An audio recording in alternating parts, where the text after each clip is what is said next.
Thank you, Gordon, for that great introduction and for having me here to speak today, and to the Oakmont Sunday Symposium for having me here. I'm really happy to be with you. So let me just ask you a couple of questions. Is that okay? How many of you have ever had back pain? I'm always sorry to see that. How many of you have back pain today, whether not today, but generally these days? Yeah, okay. I'm going to gear what I say to who's here. How many of you, if you're willing to tell me, have had back pain for more than a year? Now and back. Thank you for the clarification. Now and back. Okay. And is there anybody who's in acute pain today? Like 10 out of 10? Sorry to hear that. I'm asking because we're actually going to be doing some movement, and you may not want to be doing it. Yeah. One reason I ask this is because a lot of times people in pain don't share that. Hey, how you doing? I'm in pain today. Right? And so I think it's very powerful to see, oh my God, I'm not alone. And that's part of the reason I do work in groups, so people have other people's energy to help them. I want to ask another question. If you have shoulder issues and you can't raise your hands, you can keep them low. But on a scale of 1 to 10, with 0, 1 being the lowest and 10 being the highest, what's your average pain level? Hold the fingers up so I just get a sense of, are we in medium pain, light pain, a little pain, horrible pain? Oh, as much as this is great information for me, it breaks my heart. Okay, so it's my intention today that you're going to learn something that will help that, and that you maybe even walk out of here feeling better than you feel right now. How does that sound? Say, that sounds great. Come on. Good. Okay, so you could have been anywhere today. It's nice out. Thank you for being here. And I thank you on behalf of the people in your life who deal with your pain, who either do things for you, or listen to you complain, or help you when you can't do them. I thank you for being here and for your willingness to listen to something different. So, you know, many people settle for anti-inflammatories as a solution, and if you're doing that, that's fine. But there actually are other answers. So I applaud you for being here to explore them. I know that your pain can be better. Okay? I know that, and what I want you to know at the end of my talk is that you believe your pain can be at least somewhat better. Deal? So I'm going to tell you a little bit about my story. You want to hear my story? So I have a ton of energy, can you tell? I actually lead a really awesome life today. My mind is clear. I have a lot of energy, but it wasn't always like this. Years ago, I developed sciatica. How many of you have that story? That pain down your leg? It's horrible, isn't it? And I couldn't sit, and I couldn't walk, and I couldn't stand. Everything hurts. You shift. Everything hurts, right? I'm going to ask you a trick question. What's the worst position for your back? I said it was a trick question. It's the position you're in. And I say that because the back needs to move, and we're going to talk more about movement later. Anyway, there I am with sciatica, this horrible pain down my leg. I'm in my 40s, I think, at that point, and nothing helped. The doctor didn't help, physical therapy didn't help. Not that they're not helpful, but they didn't help me in that situation. So, if I lay on the floor and I didn't move, I felt okay. But I was having trouble figuring out how I was going to earn a living that way. I was getting a little scared. Now, I have an engineering background. I'm known for solving problems that other people can't solve. You heard that I have a BA in mathematics. I've been studying the body for years. And so I decided I was going to try to figure it out. I'm out on my motorcycle one day. And I notice my back isn't hurting. The pain isn't there. And I wanted to know why. So that was the beginning of all the certifications, the functional muscle training and core conditioning and sports performance nutrition and wave, blah, blah, blah. Long list of certifications so I could understand what's going on in the body. I figured it out. I wrote a little program for myself, and several months later, I was pain-free. So that's what I would love for all of you. That was the beginning for me of getting really committed and passionate. I thought, I'm not the only person out there with this story. And I've been helping people ever since. So today, I have a very different life, no more pain. I know exactly what to do to stay out of pain. And I'm going to teach you some of that, all right? So here's my intention for the time we're together, that by the end, you'll know how to bend in a different way that probably won't hurt you, how to decrease your own back pain and neck pain, and why lifting hurts and what to do instead, or what to do differently, okay? We're going to be doing some movements. If you feel like, I don't think this is good for me, don't do it. Even though I'm saying it's good, trust your body first, okay? The other thing is, I'm sure you've had it happen where you do something and it felt okay until the next day, right? So even though it feels good today, it may not be good for you. So just be careful. I've designed the movements to be pretty benign, but trust your body, okay? All right. So I drew a picture for you. I'm not a great drawer. What do you think that is?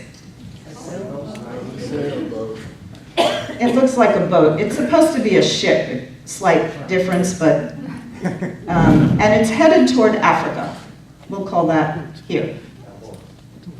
What happens if that ship makes a 1-degree shift in its trajectory? It doesn't make Africa, exactly. It maybe ends up in Europe. So what? So, if you shift your brain 1 degree, the results you get can be very different from the results you're getting now. And that's my request to you today. So let your brain open up 1 degree and think a tiny bit differently. And see if it may not, up the road, have cumulative effects for you that land you in a different place than where you are now relative to your own pain, okay? So, ready? I want you to say, believe it or not, I mean, whether or not you believe it, I want you to say, I really can get out of pain. I really can get out of pain. Because I'll tell you something, if you don't believe you can, you really can't. So, I want you to think for a minute, what are some challenges to you because of your pain? Maybe you can't get on the floor to play with your grandkids. Maybe you no longer are the person who goes grocery shopping. Maybe you don't do sports that you used to do. I just want you to think of one thing that's a challenge for you today because of your pain, or if you've had pain in the past. And then, everybody got something? And then I want you to think about, what would it be like if that challenge weren't there? Stretch your imagination a little. Skiing? Whatever it looks like. Because if you don't believe it, it can't happen. I had a client years ago who said to me, I just accept the fact that 3 days a year I'm going to be on ice. Anybody have that story? You know your back's going to go out once a year, 3 days. And he said, it could be worse. He worked with me, no more episodes. None. It's been 7 years now, no episodes. So, what's one of the biggest problems when your back hurts? What did I do with my pen? I know this is everybody's worst fear, right? Someone else is going to pick it up. Watch. Yep. Now I know some of you are saying, oh my God, my knees will never do that. That's a different story. I'm going to do that again, but I want to talk about what it is. I have another picture for you.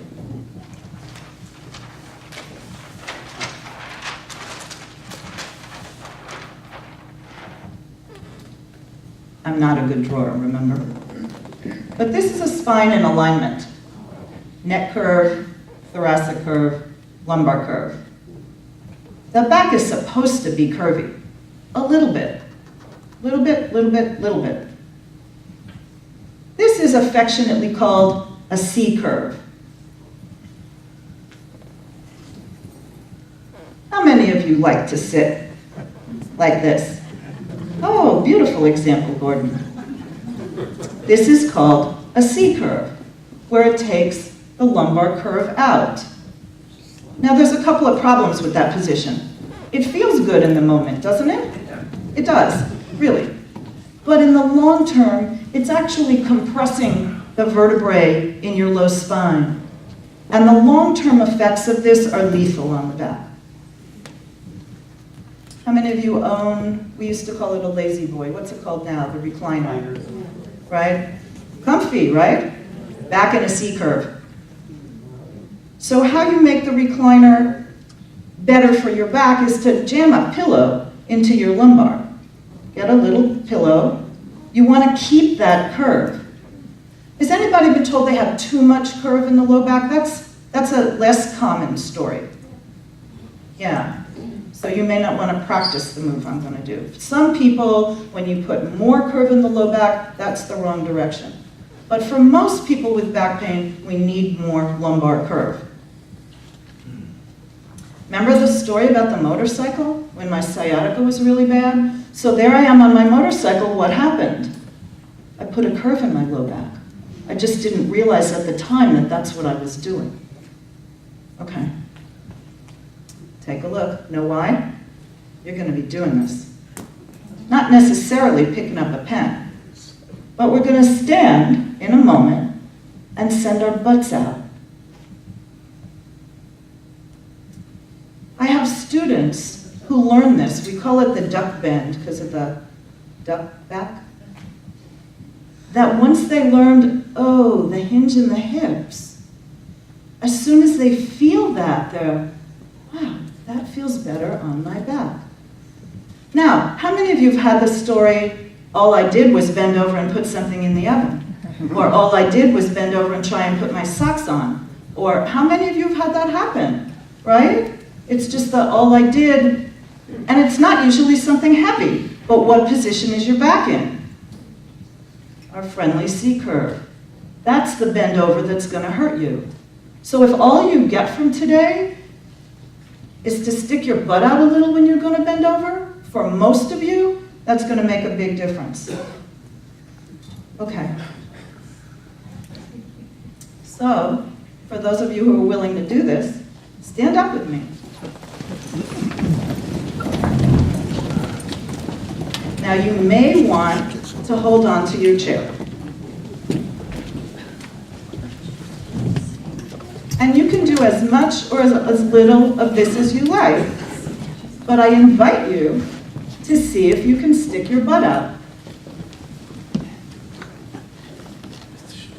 You can hold on the chair. Obviously, leg strength helps. Yeah. Now some of you are going to go, I don't like this, right? Right? The knees don't like it. Yeah. Anybody feel like, oh my God, I see what you're talking about. That actually feels better in my back. I usually have a few of those. Yeah. All right. Go ahead and sit down. And thank you for playing with me today.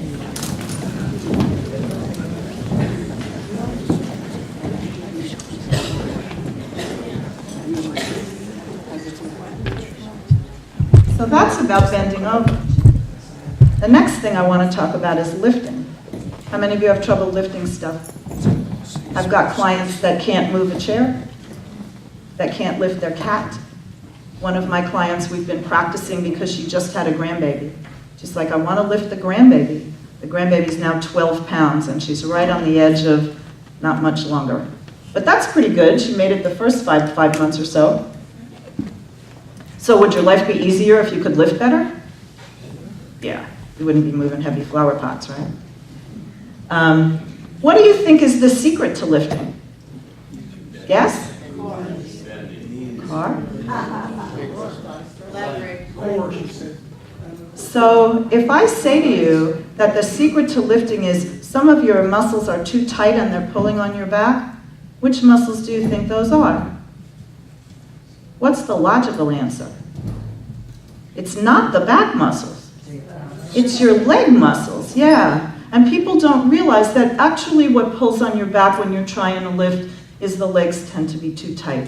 Now, which ones are too tight is trickier to figure out in a 1-hour talk. But I'm going to go through some of the ones that I know are common with you. I want you just for a second to go inside and just feel, how does your body feel in this moment? Because I think in a half an hour it's going to feel different. Okay? All right. So the number 2 muscle, and we start with that one because it's easier, is hamstrings, the back of your legs. You know, a lot of times, men especially, a lot of times I can just look at someone and say, go stretch your hamstrings and your back will be better. So how do you do that? We're going to sit in a chair. I want you to scooch so that you're at the edge of the chair. So we get you out of the C curve. And then I want you to put one leg out in front of you. Heel on the floor. No hard flex, no hard point, soft ankle. I want you to pretend you've got a rod through your hips. So you hinge at your hip only. And with as flat a back as possible, come forward gently. Easy, easy. On a scale of 1 to 5, I like to say 2. So easy. How many of you feel pull up the back of your leg? Yeah. I have bad news for you. If you can feel your hamstring in this position, it's too tight. Of course, the other side of that is it's good news. Now you know what to do. Other leg. Gotta be even. Flat back. Hinge at the hips. Come on, I love it. You're all playing with me. It's great. And come on forward. I told you I'm known for solving problems. Can you feel that? Just breathe. How many of you stretch at all? Good. Good. Did any of you notice that one side was tighter than the other? Yeah. So, do you know what happens if one side's tighter than the other? Let's say here. Well, we'll go left, right. Let's say the left side's tighter than the right. It's going to pull your spine out of alignment. A lot of times what's going on in back pain isn't that the muscles are too tight, it's that they're uneven. So if you're uneven from left to right, and then you stretch out because someone told you to, now you're uneven stretched out. It has to get even to get the spine back in alignment. Alignment is the pain-free place. And I hear this all the time. I've been in physical therapy for 6 years. They never told me that. And how many clients have said, nobody ever told me that? I can't answer for you why that's true, but I can answer for you that it's key to getting rid of pain. So if you notice when you're doing moves, you get a handout later with some of them. One side's tighter, spend more time on the side that's tighter. That's one of my signatures and one of the reasons my work works so well. Okay. Let's do another one. You ready for another one? Okay. Sit at the edge of the chair. One leg out. Hard flex your foot, gently, but hard flex. Toe toward you. How many of you feel your calf tight? Yeah. Who would think that tight calf muscles make back pain? Not intuitive, is it? Keep breathing. I love watching people stretch. Good. Let it go. Other side. In a perfect world, 6 breaths. 20 seconds. Slight flex. Bring your toe toward you. Is one side tighter than the other? It's usually the second side, isn't it? It is. Because we pick the easy one first. So if you're not sure which side is tight, it's the one you don't want to pick. Almost always works. Nice. Is this one tight also? And let it go. Good. I have one that's a little more complicated. Are you up for that? I'll do it, and you can say yay or nay. If the hamstrings are the back of the legs, the quads are the front of the legs. Well, that's another place we can be out of balance. I said that a spine in alignment is a spine that doesn't hurt. So if the hamstrings are too tight, it's going to pull your back this way. If the quads are too tight, it's going to pull you this way. They're both out of alignment in different directions. I have a trick for you if you're willing to go home and look in a mirror with no critic. Alignment is a place where the line of the pants is level. Because this way is pulling too much forward, and this way is pulling too much back. Can you see that? So there's a little homework assignment for you. All right, what does stretching the front of the legs look like? You know, I gave a talk yesterday, and I had two people, one in their late 80s and one in their early 90s, and they both exercise a lot. And we did what we're about to do, and I'll tell you what happened in a minute. So stand up.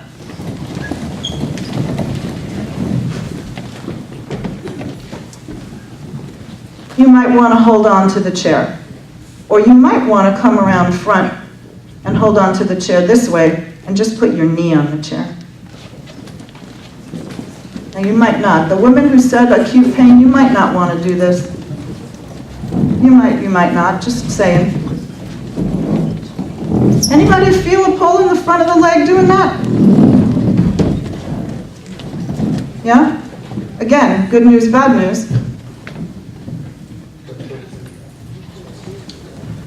So for those of you wearing long pants, can you reach your pants? Or your ankle? It's okay to say no. Yeah. But some people can. That helps pull the muscle in the front, right? Try the other side. Thank you for honoring your body. Try putting, yeah, thank you. This one's tough. Good. So part of what this shows you is that there are easier ways of doing things and harder ways of doing things. Good. Come on back. And again, thank you so much for playing with me. Did anyone get hurt doing that? Every once in a while something happens. Is your back tweaking? No. What hurt? Back of my legs. Oh, good. So she said the back of the legs hurt. So what happens is when we try to stretch one side, the other side tightens and cramps. That should let go in a second. Is it still crampy? Oh, that's what I have pain. It's always back. Oh, in the back of your legs. Oh, so pain in the back of the legs tends to be compression in the discs. And maybe I can talk more about that during questions. That's a little out of the scope of this. I'm going to do a move later. I'll do a move later that will help you with that. I'll give you a tip. This is an off-the-wall tip.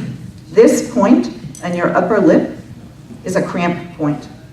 In Chinese acupressure, it's the end point of the governing vessel meridian, which controls the nervous system. So if your body cramps, like feet cramps at night or leg cramps at night, any kind of cramps, push really hard. Push. Yeah. Most of the time, that works for most people. Free tip.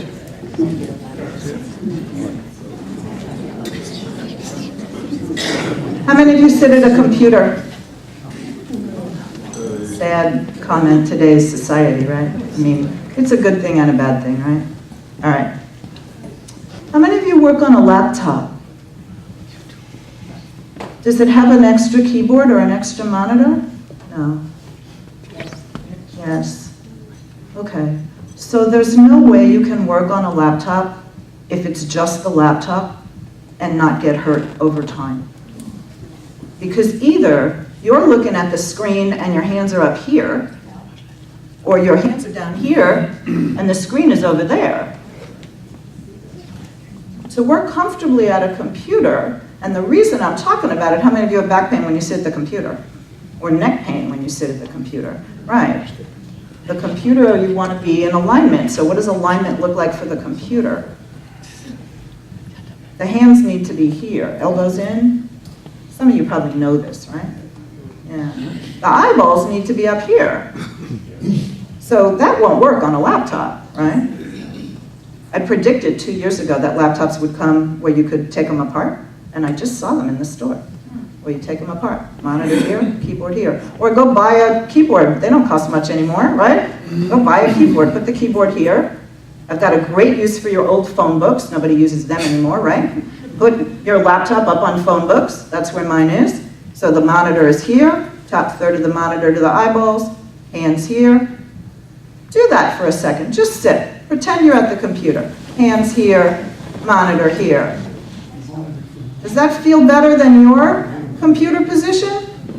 It might. Yeah. Little free ergo lesson. Okay, what goes on at the computer? The neck gets tight, right? So let's figure that one out. You know, the spine is connected. The top of the spine, called the neck, connects to the bottom of the spine. If you picture a bicycle chain or a string of pearls, if you bunch up one end, the other end is strained, right? And that's what happens when our neck gets too tight. And then there's no room for the back to move, or vice versa. All right, sit on up. I'm donating an invisible present to you. It's a string that attaches your head to the ceiling. Nice. Gently look over your left shoulder. Keep breathing. And I forgot to breathe, right? And come on back to center. Readjust. I watched some of you, right? Readjust and look over your right shoulder.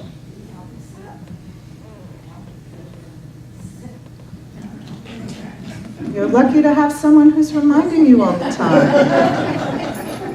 I have another tip for that. And come on out. How about ear to the shoulder? This hurts some people. How many of you notice when you're driving, it's hard to see behind you? You know, the turn around, the look. That's the first place people notice when their neck is tight. Ear to the shoulder. That gets the side of the neck, right? How about the other side? Keep breathing. Do you think that would help at the computer?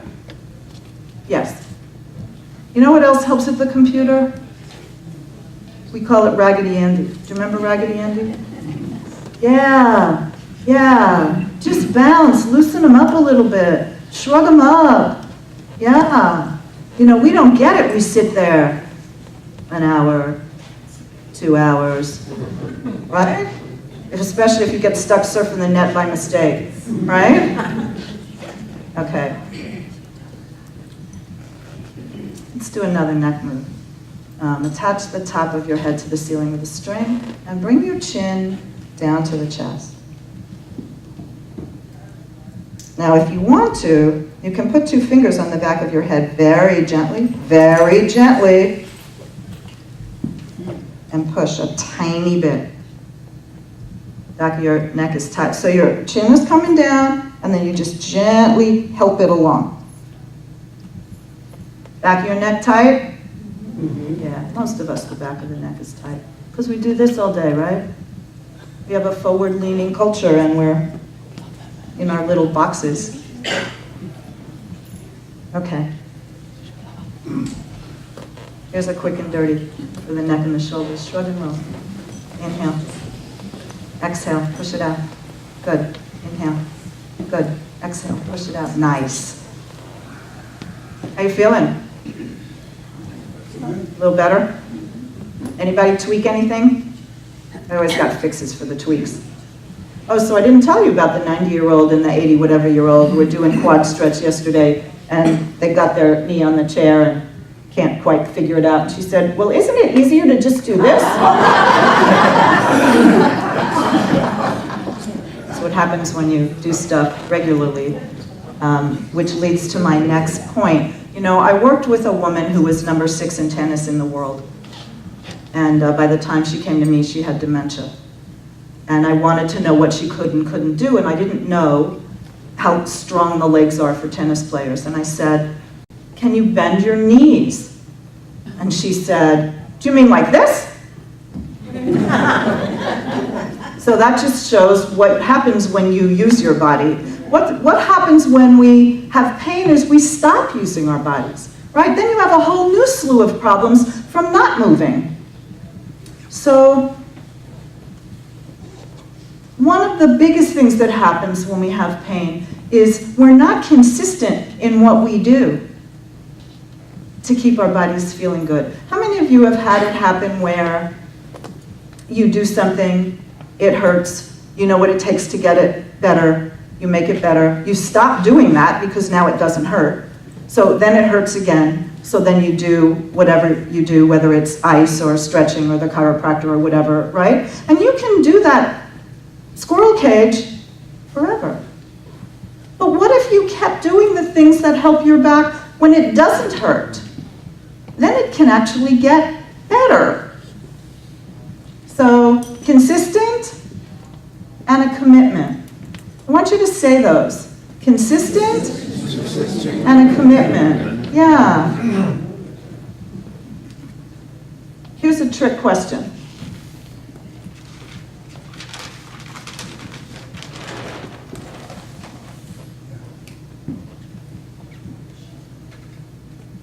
When is 35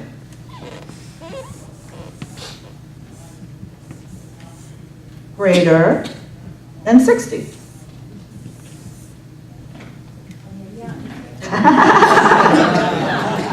She said when you're young. Think minutes. This is 5 minutes a day of exercise or back stretches. This is 1 hour once a week. Bigger impact. A lot of us do this. Sometimes even me. The consistency is huge. And consistency literally can be 5 minutes or 10 minutes. The most important decision you get to make is, are you committed and are you willing to be consistent? 80% of our population experiences back pain at some point. Most back pain is healable. Now there are certain conditions that aren't outside the scope of what I can do today. You know, I like to talk about when you eat and you're satisfied, does that mean you don't eat again? It's sort of the same. Okay. So let's do some more. You asked about, you asked a question that indicated compression in the back. This is one of those moves that you might look at and go, I don't know. And if you feel that way, please don't try it. We're gonna sit, not all the way back in the chair. Spread your knees just a little bit. And let your hands walk down your knees so that your upper body starts to come toward me. And you hold on to the legs, and you just let your upper body kind of fall down. Keep breathing.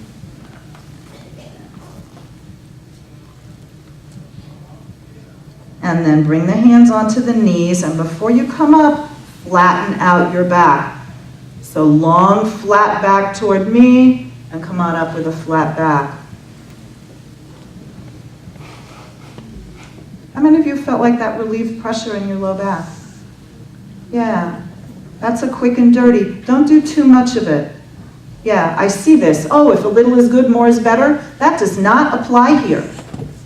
Okay, absolutely not. I watch people get hurt. Oh, but it felt so good what you showed me. A little is good and a little is better. But did that help your back by any chance? I do a lot of stretches every day. Okay. So, I mean, I really suffer with pain, cramping in the upper back of your part, legs. And I dance 3 nights a week. So she's talking about cramping in the legs. Let me ask you a question. Yes. How much water do you drink? Not enough. When I take my vitamins, So, I don't drink much. So there's, I just did a video on YouTube. If you go to getoutofbackpain.com, which is me, we just put a video up about drinking water and wine, and it's longer than the explanation I'm going to give you now. But there's a really tight correlation that the people who drink the least amount of water have the most pain, and the people who drink the most water have the least amount of pain. And one of the things that water does, let's see if we have that picture.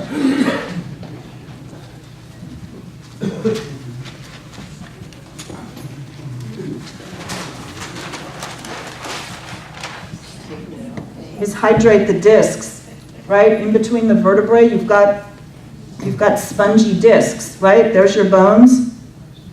And then you've got the shock absorbers in between. If those shock absorbers aren't getting any water, they're just going to compress.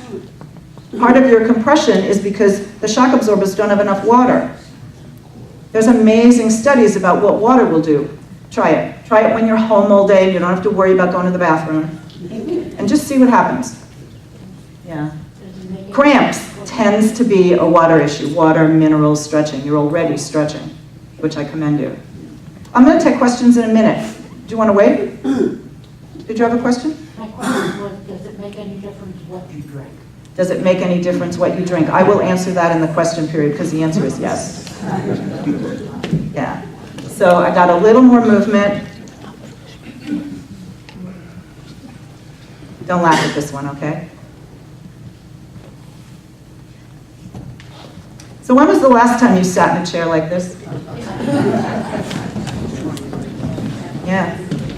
It helps if you sit on the edge of the chair. I have my legs spread really wide.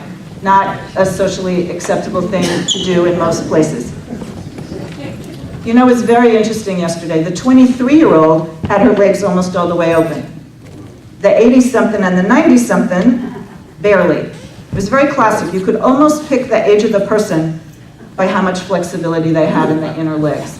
That is another muscle that pulls on your spine. So, just a little piece of information for you.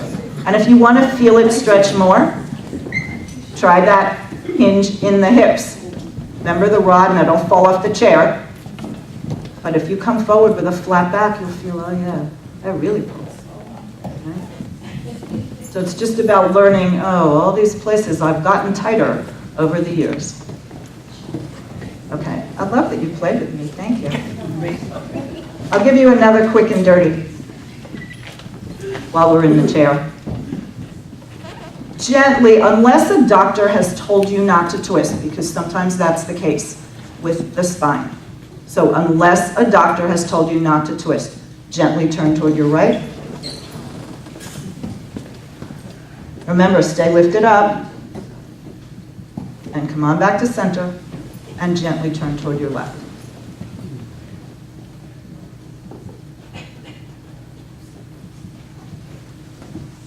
Nice.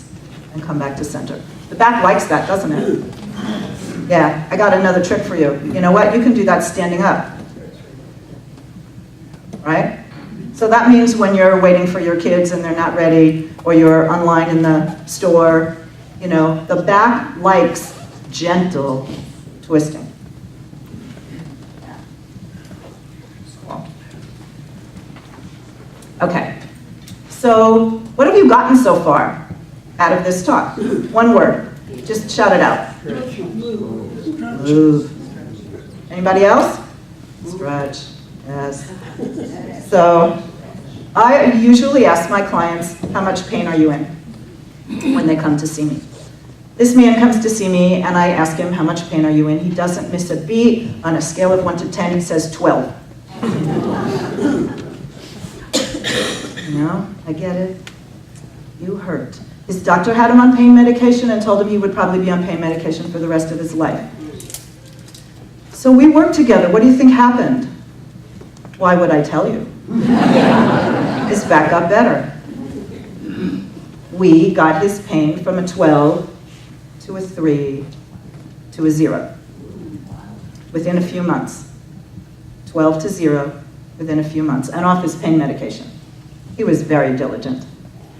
The problem when you have back pain is sometimes you can't do anything, right? You can't bend, you can't lift. I have clients who come to me because they can't put their socks on anymore, right? Or cut their toenails. Or you do something that feels fine and wake up and go, oops, I guess that wasn't such a good idea. So you stop doing things. Maybe you stop doing sports. Pretty soon, you have a new set of problems.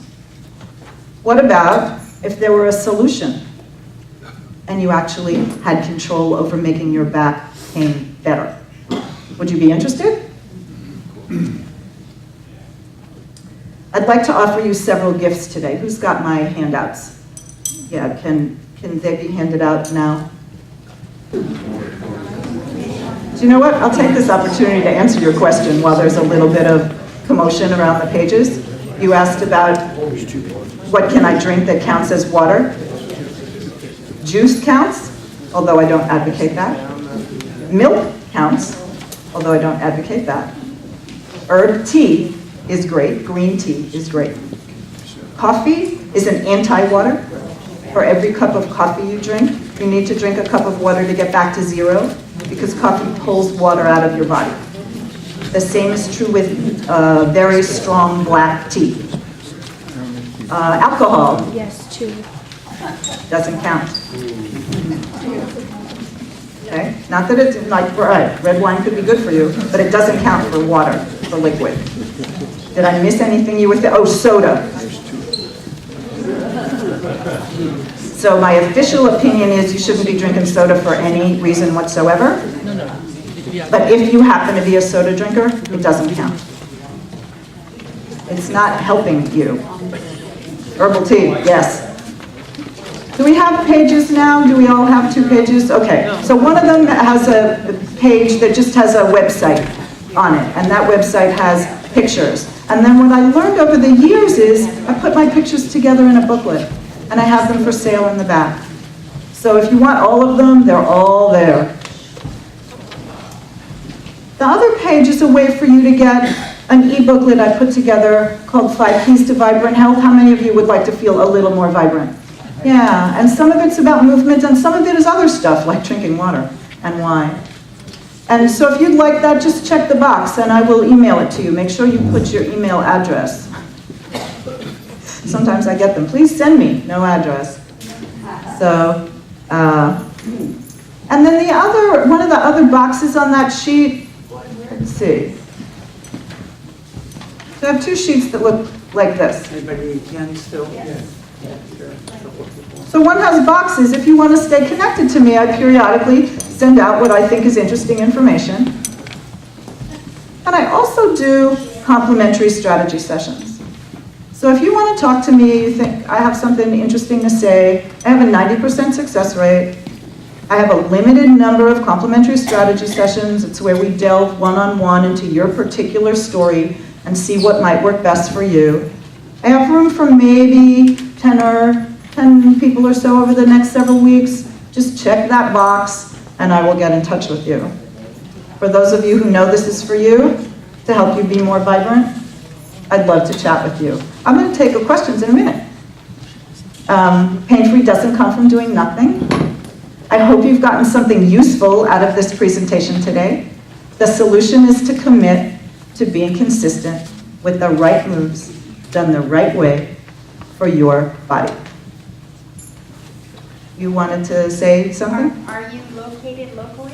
Thank you for asking that. I actually work over Skype. Repeat the question. Thank you. She wanted to know if I'm local. I live in Nevada, and I work over Skype. And what if I don't have Skype?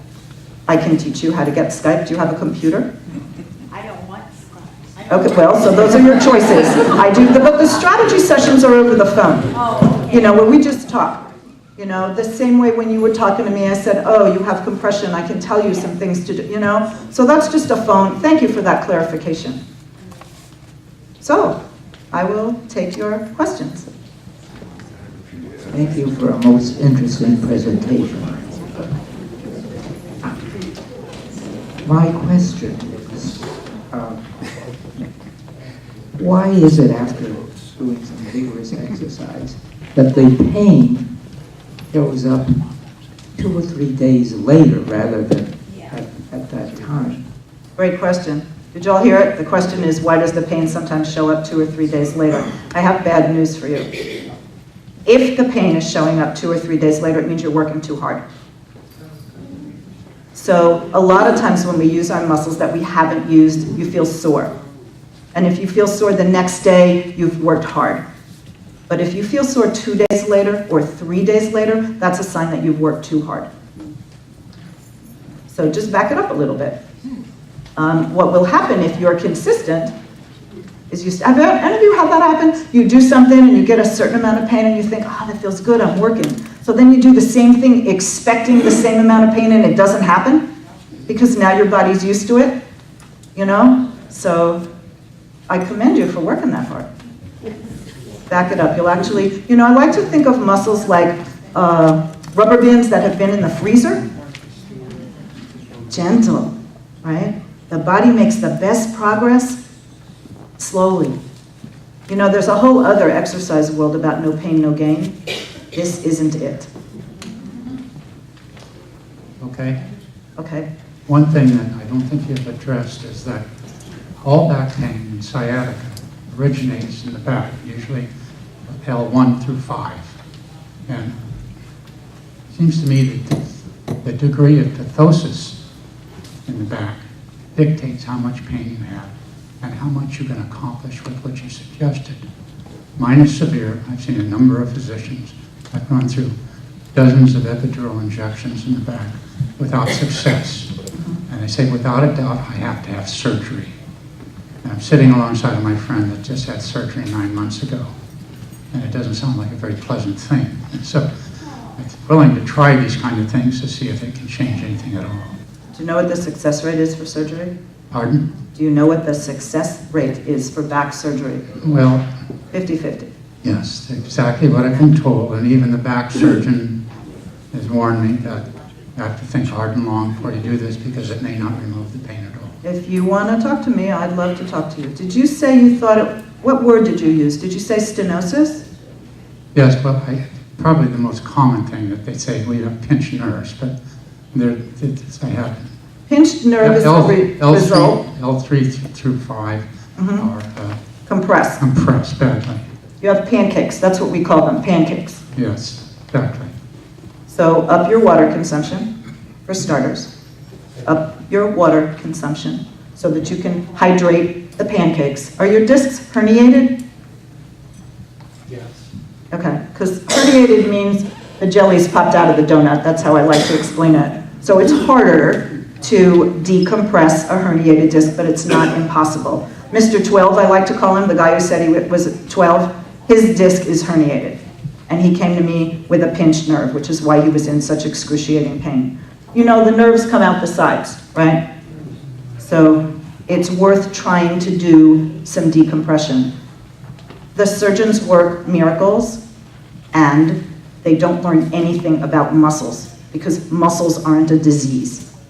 So they don't know about how to manipulate muscles. It's just out of their scope.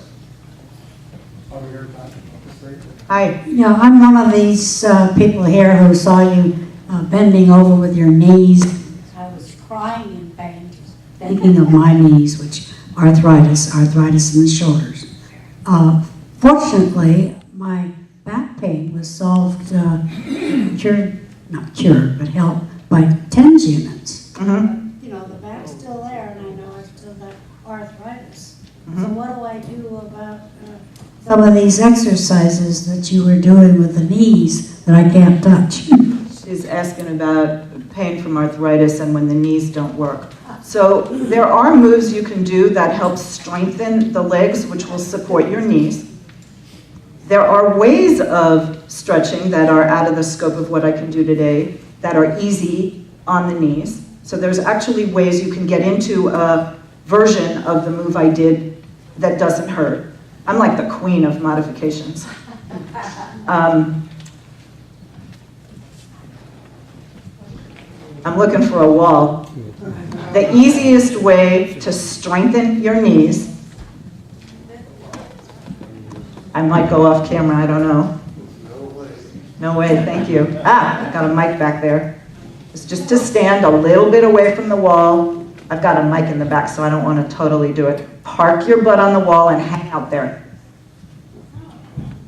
As you're like, now almost anybody can do this, right? 45 minutes at the gym for my knees, my legs. Strengthening them. Yeah, and shoulders. Okay, so if you're doing a lot of strengthening, then do some stretching. And if you don't know how to do that, contact me. Yeah, arthritis, here's some short, quick, and dirty. Drink more water and go onto my website, which is fitnessbydoc.com, and download the green smoothie recipe. So I can tell you stories of people who come to me because their thumbs don't work from arthritis. They drink green smoothies, their thumbs are fine, they stop drinking smoothies, they've got arthritis. Arthritis is too many minerals in the joint, very simplistically, and green smoothies helps balance that mineral imbalance. I know that sounds very simple. So you're saying strengthen your legs before you can strengthen your back? That's the exercises? Independent. I missed that question. You're saying you can't do the back moves because of your legs. Yeah. And I'm saying there's modifications for the moves so that you can do them. My husband is not here, but he has often the lower acute pain in the lower back. And his question always is the same: should he work out on it or should he rest it? That's a great question.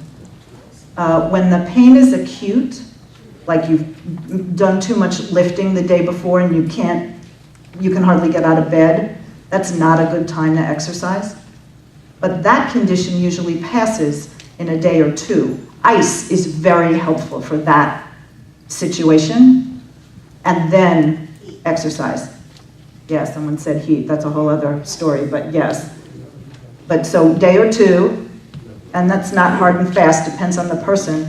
If he works out a lot, work out, I'm assuming, means strengthening. Have him add some stretching. It's hard to get men to stretch. They somehow think it's something women do. There's a very popular new piece of equipment called an inversion table, which people use for this. I wonder sometimes whether it's more dangerous to use it, or what's your thoughts on that? You know, thank you for asking about the inversion table. Somebody asked me that yesterday too. I think the inversion table is a great tool. And it doesn't necessarily work by itself. You know, I was talking about muscles are like rubber bands that have been in the freezer. So you wouldn't want to take that muscle and go, right? The inversion table with stretching, with the right moves done the right way for you, is a great tool. We put Mr. 12 on the inversion table. And I'm I own an inversion table. And I never put it past 60, like it never goes straight, 60. And I'll put people in it for literally 10 seconds. And then 20 the next week. And then maybe 30. You know, very, very easy. At a point that I think their muscles can handle it. Because you don't have control over the table. I'm big on control. You don't have control. You go and it just pulls you. And the more you weigh, the more it's going to pull you. So, great tool used correctly. Thank you for asking. I have an add-on, if I might. What about for core exercise? Is the plank better than crunches? Yeah, definitely. I have two. So he asked, is the plank better as a strengthening, core strengthening exercise than crunches? I have two pieces of answer to that. In my world, part of what's going on with back pain is stuff is too tight. And so my first answer is never to tighten more. I want to see the body get loose. I've seen people in car accidents and I tell them, you need to get loose. And they're like, you know, because this is someone protecting their back, right? Too tight. So we need to get you a little loose first. And once you've gotten a little looser, then core strengthening. And by all means, if your shoulders can handle a plank, I never recommend crunches. Almost never. What's a plank? You know what a push-up looks like, where you're on 2 hands and 2 feet? So you're on your elbows instead. What's a plank? Ready? And the gentleman who asked, if you're doing these, make them harder. Lift one leg up. Try lifting one arm up. After you've been doing these for 2 years, lift one leg and one arm. Planks are great for you. Hi. I had a question. Oh, hang on a second. And a modified plank, if that's too hard, is you just come down, you're not really on your knees, you're really on the flesh above your knees, okay? Most people can do modified, assuming you have nothing going on with your shoulders. There's other things that work for cranky shoulders. I'm queen of moves. Go ahead. You mentioned to that gentleman in the first row about stenosis. Other than drinking Hold the water, mic to your mouth, please. other than drinking water, Just, this way, yeah, okay. like a lollipop. Other than drinking a lot more water, what else can you do It's a great other question. than surgery? The green smoothies on fitnessbydoc.com is helpful. What's happening in stenosis? The inside is getting clogged, right? So the spinal column doesn't move as well. Sometimes what's causing the stenosis is the vertebrae aren't exactly lined up, and that's a misalignment issue. So when one does alignment work, that tends to help. I had a guy on pain medication. Same, I don't understand how your work works. I have stenosis, like, you know, the spine won't move. And 6 months after my program, no more pain medication, no surgery, done, fine.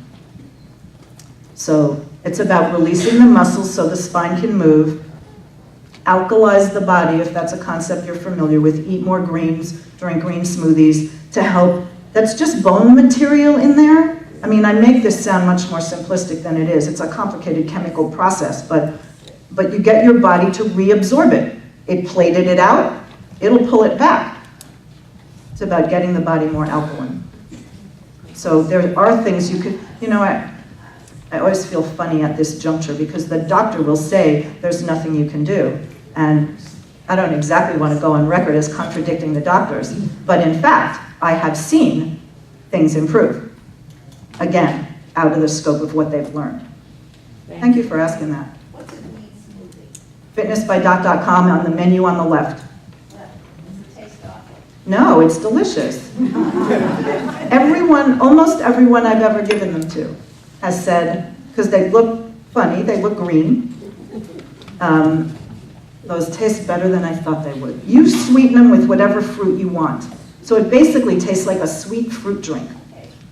And the one on the website is approachable for most people. I think the mic is here. Two-part question.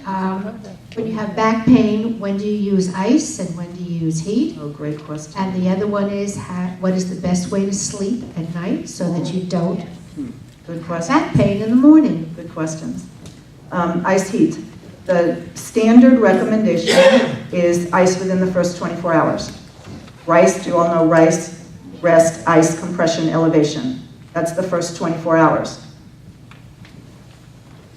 And what I know from experience is some people's bodies respond better to heat and some better to ice because different things are going on.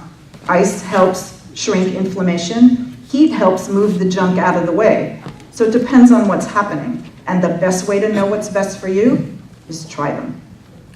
I know plenty of people who only use ice, months and months and months and months of ice and heat never.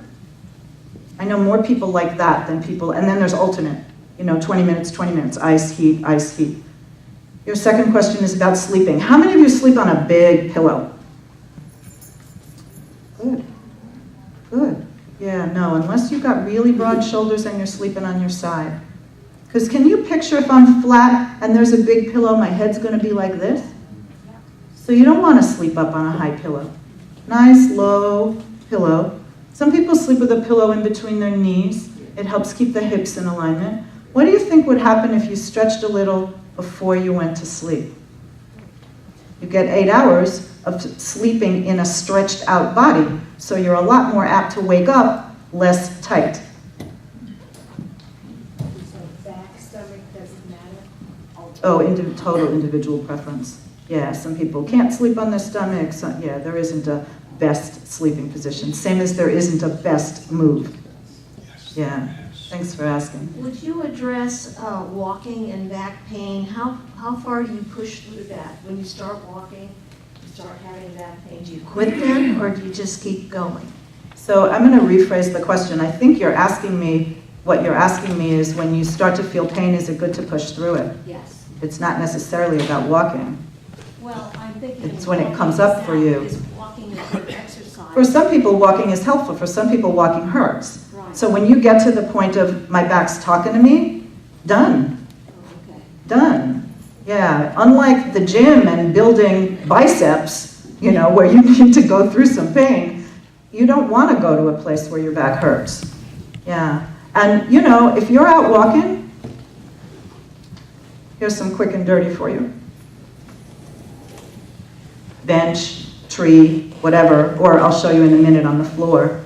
If you just stretch your hamstrings a little bit, I bet you'll be able to keep walking.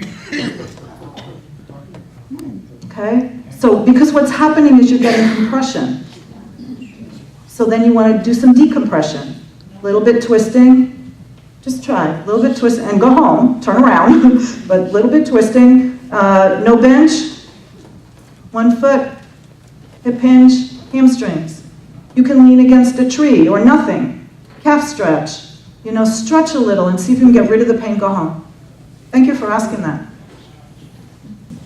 I have spinal stenosis both in the lower back and in the upper back, near the neck. The one place that I haven't been able to handle it is I fold clothes. And I found that I can do 2 shirts before it starts to hurt and then stop. Is there anything that I can do to help that? Great question, thank you. Can you put your clothing up on the kitchen counter? I usually do that. Okay, but the bed is down here. Yeah. So why would you put yourself in a position where you have to bend over to work? Space. So my recommendation would be to use a table or the kitchen counter higher, because any prolonged this position, even if you're nicely duck bent like I teach you, you know, this is taxing. One doesn't want to bend over. I had a client who we practiced doing laundry because she couldn't figure out how not to bend. And I showed her how to keep her back flat, do laundry. So I would come up with a different surface, though, for starters.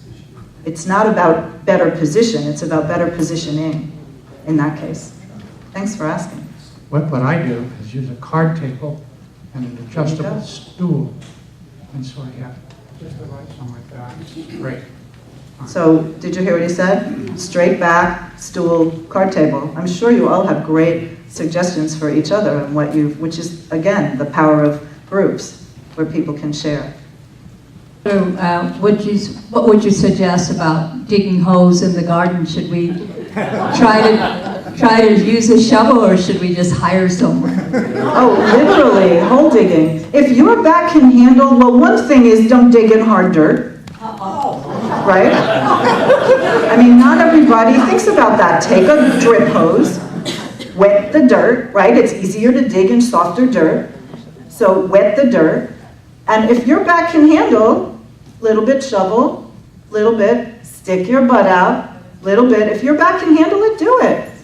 The movement is great. If you know every single time you do that you hurt, have somebody else do it. Years ago, I had laminectomy, and I have never had any problem since then. It's been absolutely successful. They removed the fins that that stick out there on 3 adjacent. And it's been perfect ever since, and I was suffering through all of the things that you described. As far as the leg cramps, I have one other thing. I know about the water part of it, but consistently, if I have sugar at night, desserts or something like that, almost invariably I get leg cramps. So I just do not eat anything that's high in sugar. Right. Yeah, thank you for sharing that. You actually remind me of 2 more things related. I'm sorry, were you finished? Go ahead. Yeah, it wasn't that important. Oh, yes, I remember. I have a computer at home, and I also have bifocals. So when you look at a computer like this, right, your neck right, is really hurting. And I found out that I just get glasses that for are the computer. completely, they're just for my computer, and I never have any neck pain. Correct. Correct. Did you all hear that? That's a really good point. You know, we think, oh, it's just a little bit. A little bit adds up. Remember the 1 degree shift? So yeah, thank you. Extra glasses for the computer. And you know, all back surgeries are not equal, and laminectomy is probably the top of the pile for good results. So I appreciate you bringing that up. That's the one where people are like, yes, I'm really glad I have it. It took the pressure off. And you said something else. Leg cramps. There's actually something you can buy in the store called leg cramps that one of my clients loves, homeopathic, so that's out there too. Why not? I think we're there, no? One more? One more. Okay. When walking, it's a lot of back pain and Mic to your whatnot. mouth, please. When walking, there's back pain and whatnot. But if there's a slight slope uphill, pain is shooting out of the sides of my hips. No, right in one spot where the bone is there. Okay. And it becomes so severe I can't continue walking. That's not the back, but it's... No, that's not enough fluid in the hip joint. The hip is a really tight ball and socket joint. Have you ever heard of triple flex, glucosamine? Oh, I've heard of those. They don't work out there.